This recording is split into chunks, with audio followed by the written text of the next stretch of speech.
ఇవాళ మా ఇంట్లో లంచ్‌కి దోసకాయ పప్పండి. నేనెలా ఈజీగా చేస్తానో చూడండి. ఇంక నేనైతే కుక్కర్‌లో వండుతున్నాను. సో, 2 టైమ్స్ పప్పుని నీట్‌గా కడుక్కొని, అందులో ఉల్లిపాయలు, దోసకాయ, టమాటాలు, చింతపండు అయితే వేసి పెట్టుకున్నాను. చింతపండులో సీడ్స్ లేకుండా చూసుకోవాలి.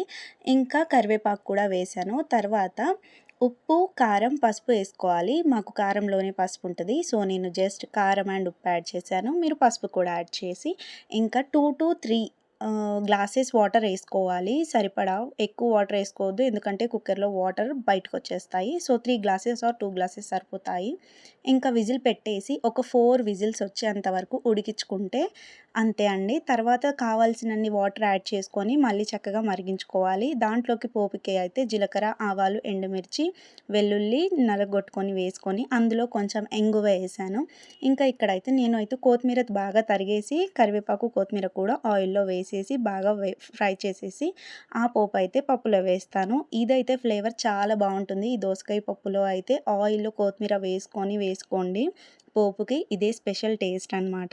Like and subscribe.